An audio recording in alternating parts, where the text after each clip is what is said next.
All right. Thanks, baby. I'm trying, okay? Yeah, I know. Hi, everybody. My name is Rachel. I'm the CEO of Royalty Logistics, and this is Car Biz Leaders Live. Welcome, everybody. We have a great show today. I have a wonderful, amazing person who has graciously decided at the last minute to join me today to talk about operations and success and leadership in the car business. She is the CEO and the CFO of 4 dealerships in the Florida area, Headquarter Automotive Group. You might have heard of them. She's doing great things in this business, and I can't wait for you all to meet her and to learn from her. And it's going to be a great show today. So without further ado, I'm going to welcome her. But this is Car Biz Leaders Live. Thank you.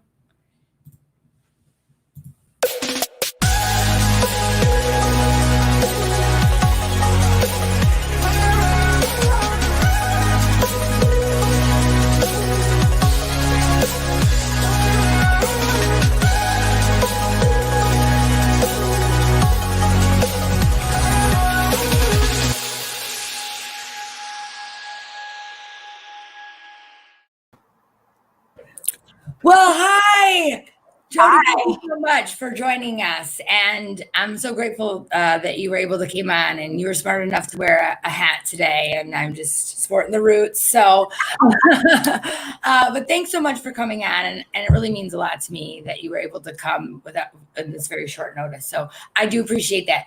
Can you just introduce yourself to my audience, just so they know a little bit about who you are and what you've accomplished so far? Sure. Yeah. So thank you very much for having me. It's great to be here. It was a little bit of a surprise and I jumped on it. And I guess that's how things usually happen if you go quick and jump. And so here I am. I thought it was tomorrow. So when you told me an hour ago, it's today, I'm like, all right, today, let's do it.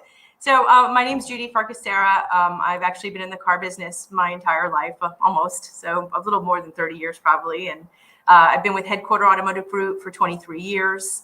I started in the business answering telephones, and I was supposed to go to art school. And when I graduated high school, I started part-time at a Chevy dealership.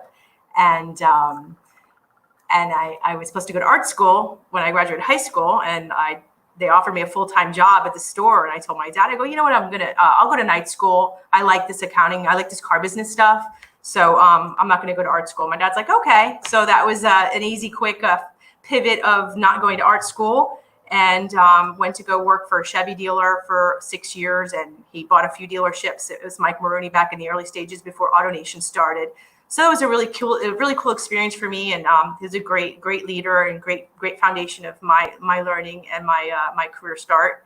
Went and just did a bunch of accounting positions and kept burning through all the different positions in the offices. And as he opened a new store, I'd end up going and cleaning it up. It's generally at that point, I guess back in the early 90s, acquisitions of car dealerships weren't because they were doing well.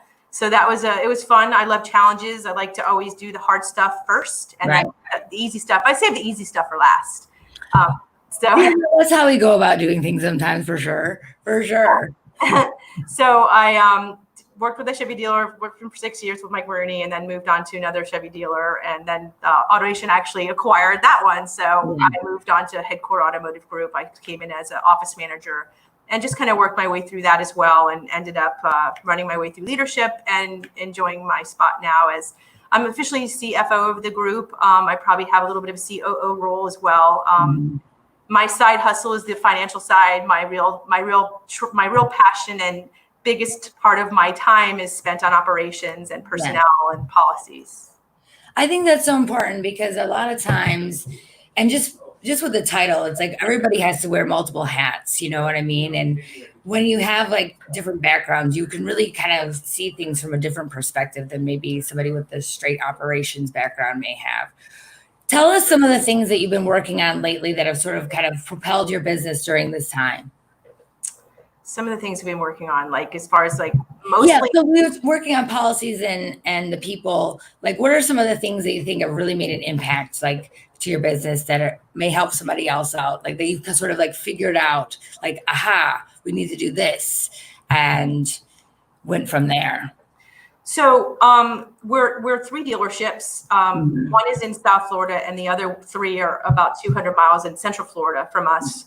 And we visited the stores. We have our owner. We have one owner of the four stores, and we have general managers in each store. Yeah. So each store has a little bit of its own personality. It has its own kind of vibe.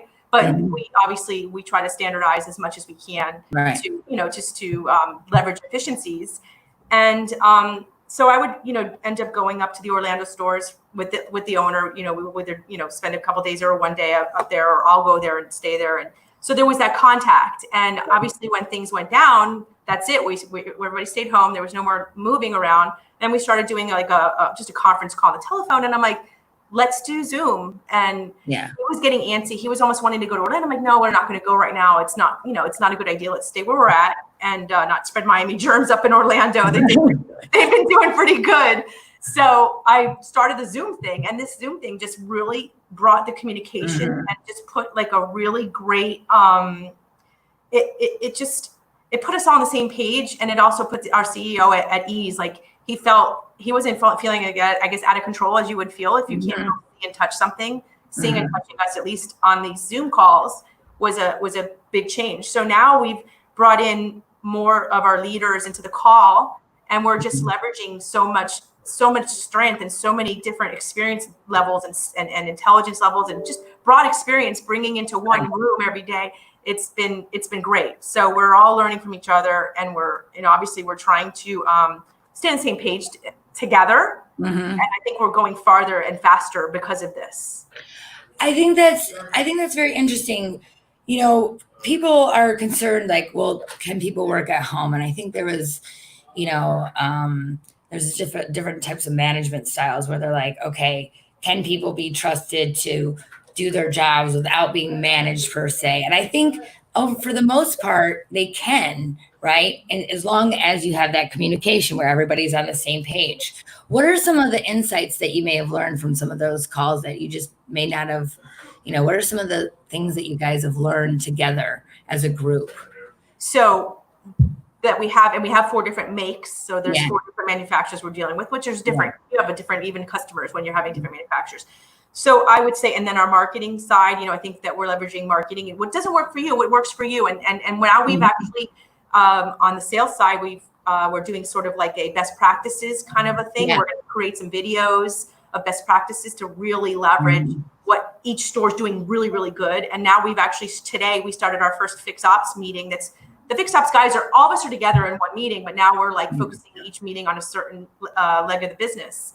And so now the fixed ops guys and our marketing director, she's always on the call, and she's like, why don't we do this for fixed ops too? Let's do best practices for service advisors, best practices for technicians, whatever. So that was a good thing that, it's just that think tank kind of mentality. And as far as what you were talking about with telecommuters, people working from home.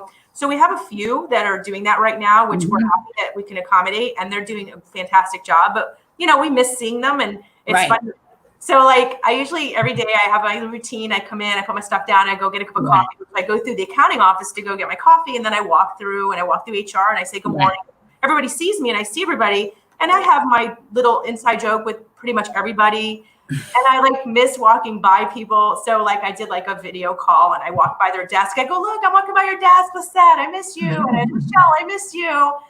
So that, just to keep everybody together. And I talked to somebody yesterday about the same thing. One of my very, very good friends, her daughter got a job with a congressman, and she's working from home. And she said that they have a staff meeting, but it's more of a social moment, it's short, just so they can kind of like have that connection with each other. So I think that's really, really important, especially if you have a lot of home workers.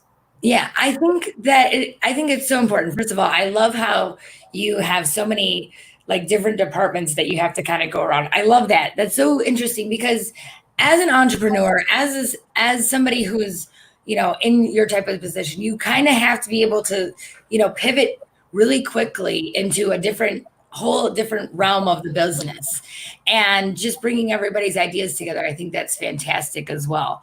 What are some of the things and I love your inside jokes too. That's really great in terms of just connecting with people and making sure that they feel important. I absolutely love that. I also wanted to ask you about this. So, what do you think? Because a lot of people in the career of the car business, like the life of a manager at a business, like you are one of a very select few who have like this longevity of a career over at headquarter. I wanted to find out from you, like, what has made you stick? Because at the end of the day, like, that's rare, and I'm sure they find it extremely valuable. But at the end of the day, what have they done? What have you done to sort of make that happen? Okay. So, obviously you got to find a place where people are like-minded. I think that was the start of good things that came here. And if you feel right, that helps you operate at your maximum capacity. And so that was a very first thing. It fit, it worked. I liked it. I love it. And loving it is really, I think, part of my super secret sauce is that I absolutely love it. I mean, I really love it. And I love my people. And I was just talking to Frank Lopes the other day, and we were talking about somebody, and I'm like, I pretty much know everybody in the company. So we have about 497 employees. And I can almost tell you that I know almost everybody here. And for me, it's important. I'm not trying to make them feel important. It just really is important to me. Yeah. Their happiness, their success is what makes my job just like a dream. Right. So, yeah. So, I mean, obviously, I'm self-disciplined, and I expect a lot from myself, and I think that the people that I come in contact with understand that, and I'm not afraid to get down in the weeds and help get something fixed if it needs to get fixed. Yeah. And I think that just trickles down from our top to our front lines. And, nobody here is more important than another person. And our CEO feels the same way. And that makes things feel right. Yeah. Yeah. Where everybody kind of has like no matter what their title, they all have an equal place. Right. Yeah. So how do you help people in your business that are like to become more successful? Like, what are some of the things that you do to sort of push that or foster that or educate that? I mean, how do you personally go about doing that? So obviously I spend a lot of my energy and time trying to identify talent. So I think that's really important to find the talent in the person. I won't get too deep into the matrix here, but once you find that, that's where I just go and I put the magnifying glass on and say, okay, that's it. This person has this. And I work really hard to try to make sure they're in the right spot. Right. And I find out where they want to be. So I make sure that we're engaging them, because we have a lot of longevity in the company too. I didn't put all my stats together, but our accounting department, I mean, we have a couple of new people, but we have many people that have been here over 20 years in the company, many that have been over 10. Yeah. So, I mean, it's again, it starts from the top. Our management team here, everybody's been promoted from within.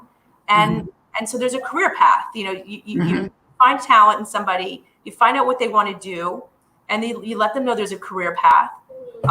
I always am open to ideas and suggestions. I think that's another really important thing to keep your workforce engaged and successful. I don't like everybody willy-nilly changing things just because they think it's the way to do it, but I do like to hear it, and then we talk about it and we implement it if it works. And I'm not let's talk about it next year. Like, just like, you asked me to go on live. I'm like, okay, let's do it. Right. Change. So if it's a good idea, we're gonna do it. If it's not a good idea, we might need to think about it. Yeah, we'll think about it. Massage it, tweak it a little bit. Awesome. I asked that because I think people are part of. I think it's a struggle for a lot of people, including myself. And like, coming from somebody who, I went to school for management, but they don't teach you this. Yeah. They don't teach you the people aspect, and I'm very good with people. But I also may not be the best boss, and so I want to try to learn like how really to just keep that longevity, right? Because turnover sucks, training somebody sucks, making sure that you have to, starting all over sucks. All these things are costly and detrimental, and just make a struggle happen that really doesn't need to be there. And I think a lot of people are experiencing that. A lot of people are experiencing the people issue. So it's more insightful. So give me some other tips. Give me some other things with people that are really successful. To How to retain. turn it around. Yeah. I love this topic. So I think also, I mean, obviously when you're communicating with them and you're making sure that they're happy and engaged in their job. And sometimes, and I think we're really focusing more on that now than we did 10 years ago, because I think our emerging workforce that's here now with us, they're not particularly the same as I am. I'm a different kind of person, and I know that I have a 21-year-old son, and he's a lot different in a lot of ways. And I think it's important to, these kids they're not kids.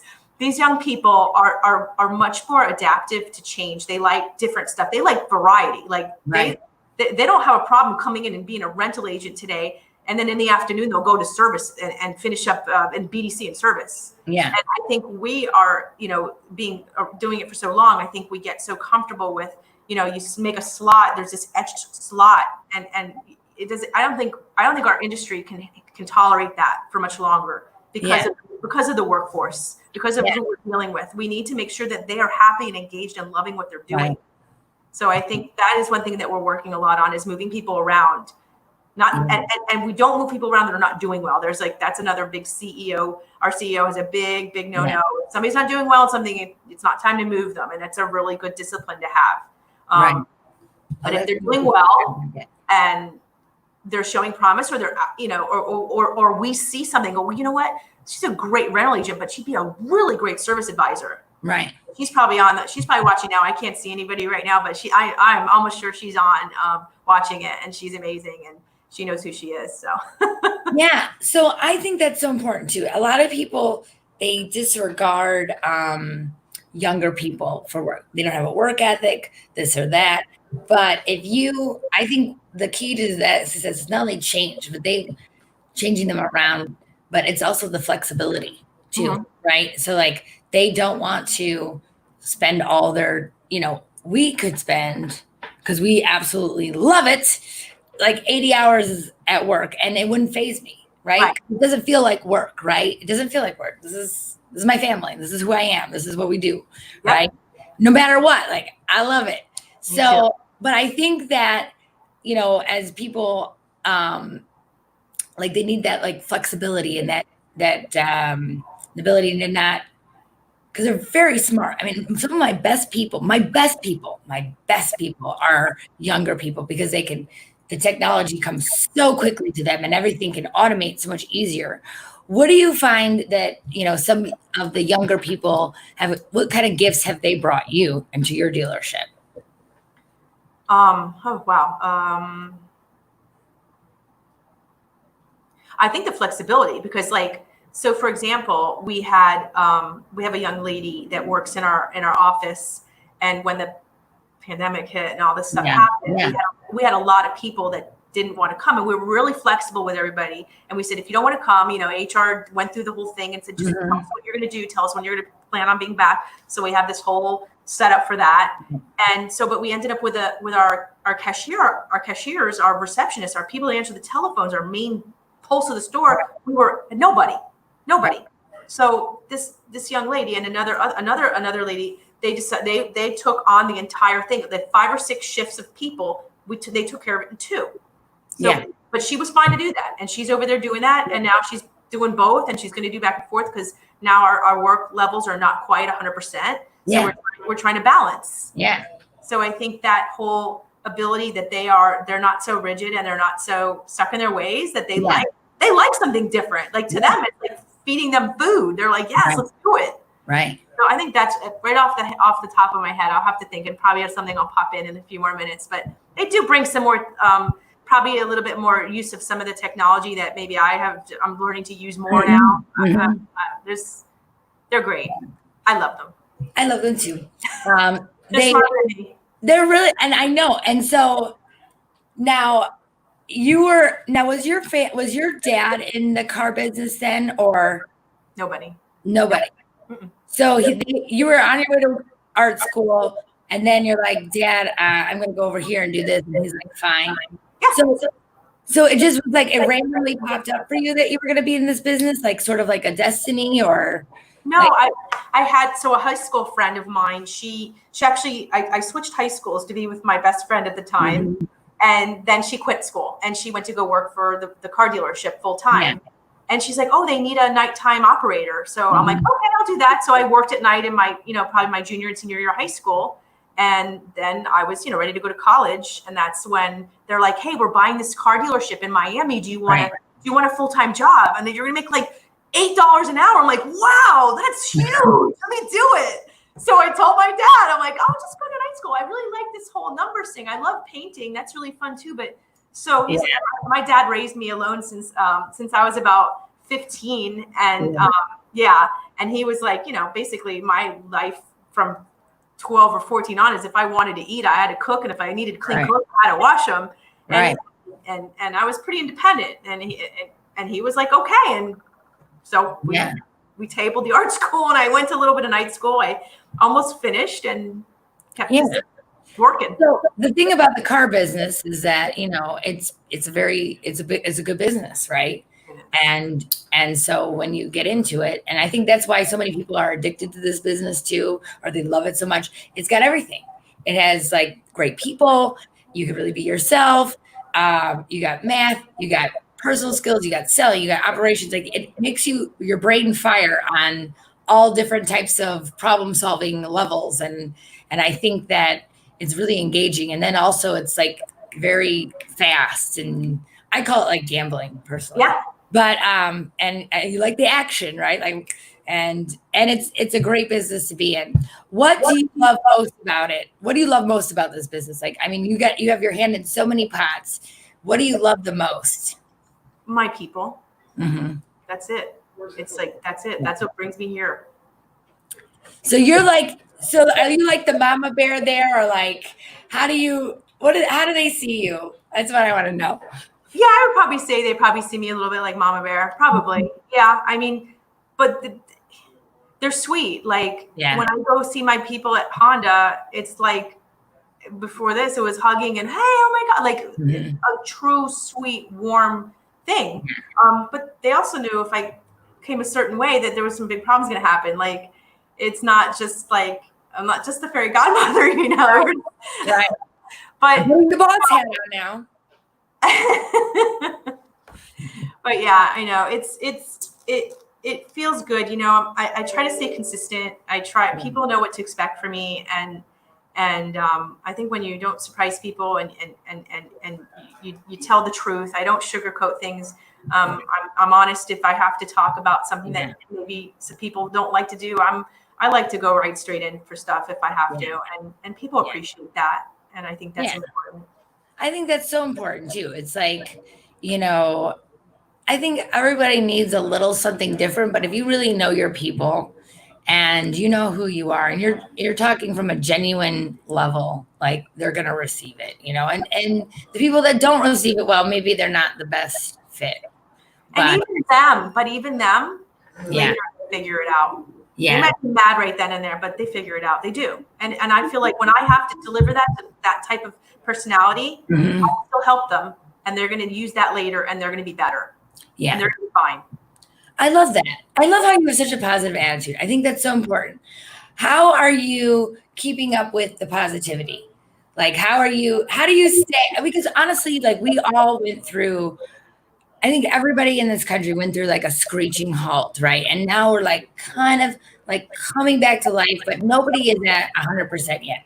How do you get back to growing above and beyond? And then how do you stay positive through it all? So I probably said this on a different live that I was on, that in the beginning of this thing, I'm like, we're going to be fine. Everything, we're going to be stronger. And that was like my initial subscription to the program. Yeah. And then I read this one article one night and I went crazy. I had the whole night. I read it in the afternoon. So I got home and probably from 7 till I couldn't sleep. I was miserable. And I'm like, that's it. I'm not reading any more of this stuff. I'm staying away from the media. I've seen enough already, Yeah. I know we have something serious. We need to deal with it. We need to get through it. We need to get better. So it's actually we had our Zoom call today and I was talking to our CEO and one of our GMs, and he's like, the new normal. And I think I have a couple things I hate for a few phrases. Yeah. There's words that just rub you wrong. Yes. One word, which I don't want to say because I hate saying it, is but it. Okay, you know what I'm going to say, right? That I don't say. I hate that. I have other people stopping say that. That's the worst thing in the world because it never is that. Right. Okay, so that's out. And I think the new normal is my new hate. No more than new normal. So I'm thinking I hate the unprecedented. Oh, everything. That's unprecedented. Yeah. So I'm like, I think that, and I was just talking about it, I wrote it down because I think it's important, especially if we're trying to navigate new waters. Yeah. That we're not gonna call it like the new normal. Yeah. I'm gonna call it a better way because honestly, our industry is a little slow to the table for the way the consumer expects things and what they receive from the rest of the world's offerings.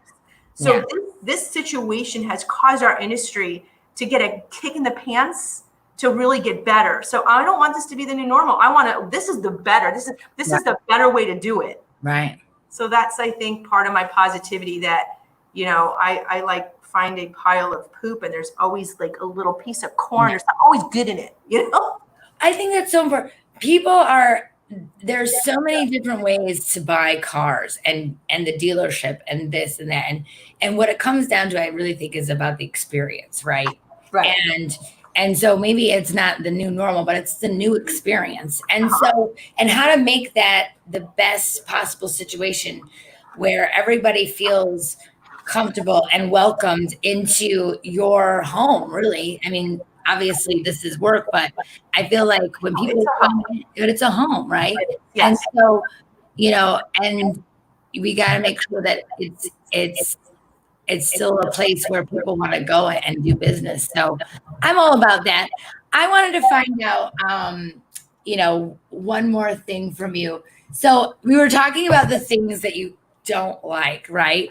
So I wanted to say, like, what are some of your favorite phrases or quotes or little tidbits that you live by, right? So like the opposite of the new normal, right? So what are some of like the little sayings that you have, some of like little culture tidbits? Like one of mine is like orders in, cars on trucks. Like that's just one of my sayings. Like everything else is just a bonus, right? So that's like one of my sayings, and then that I live by in this company. What are some of the things that you live by in your company?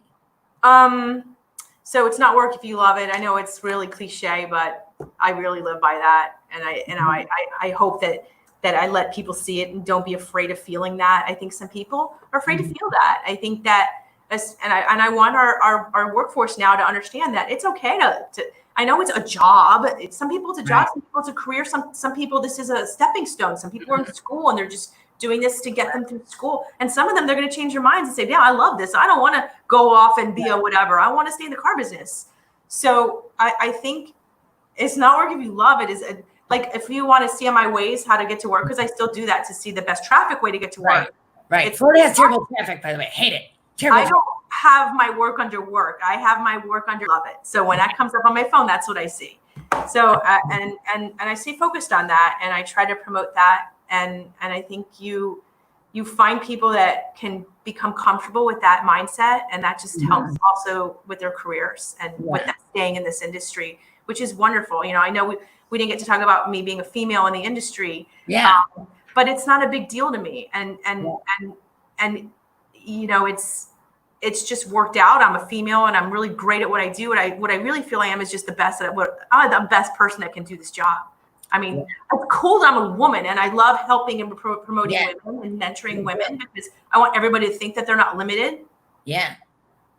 But well, I mean, we've all had to go through our journey, right? Yeah. And I think, I think the difference between me, you, and maybe other women, but like we got to where we were at the top because we were the best.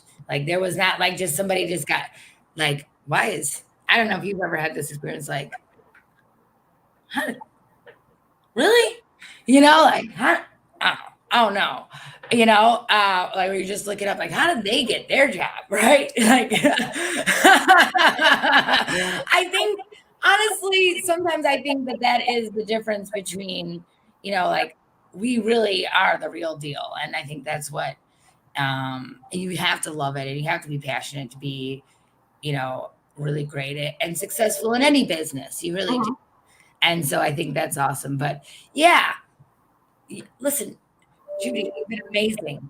And I'm so grateful to you for coming on today at the 11th hour. And you're amazing. No, thank you. It's really great. Appreciate it. Final thought. Let's go ahead and give a little piece of advice to our audience. Just how to get through, how to make it. Final thoughts. Go right ahead. Okay, so break it down into days if, at the most. Every day is a new battle. So it may be yesterday it didn't get done. Do it daily. I have a daily success kind of when I on my way home from work every day. I've checked it off. I did it. I filled it. I'm coming back tomorrow. I'm waking up early. I'm going in even earlier. I don't have a schedule. I come in as early as I can wake up. I'll get in and I'll stay until I can't take it anymore. Then I go home if I'm just ready to just drop dead. So don't, I think that challenge yourself and then reward yourself at the end of each day. And right now, I think it's days, and days have been flying for me. I'm sure for everybody else. Even if business is down 30%, I feel like my job is up 130%. Oh yeah. So, working steroids for sure. Yeah, and therefore, each little thing you do, some of those little things are actually big things, and I'm a culprit to say, it's no big deal. It's no big deal. I'll just do it. But I actually want to look back and stop for a minute and say, wow, I did a bunch of awesome, this past 7 or 8 weeks, stuff that nobody else can do. I did it. But you have to celebrate those every day. And I think that keeps you positive. Awesome. Well, listen, you can swear on the show. No, I'm just kidding. It's Facebook. Listen, I said you can say the S word. No. We can say it here. Listen, you've been amazing. Thank you so much. If you guys are in the Miami, Orlando, where else is the stores? Please feel free to go to Headquarter Automotive and meet this beautiful woman who is a stone cold killer in her business. And any of it would be lucky to have you as the woman behind the scenes, And so I'm so grateful to you. You've been amazing. And just great show today. So thanks again. Appreciate you. Thank you very much. Thanks for watching. If you guys are interested in being on the show, or please like and subscribe. And if you would love to talk with our dearest about buying a car, any business aspect, what's the best way to reach you? You can message me on Facebook or my email, Judy@headquarterautomotive.com. All right. So this is Judy's we're also fellow women in automotive alumni. So ladies, thank you so much for your support. You're the best. And we'll talk to you soon. Thanks again. Melissa Burrow. Thank you, Melissa Burrow, for the Thank you, Melissa Burrow. You're the best. Amazing. Love her. Love her. Thanks. Bye.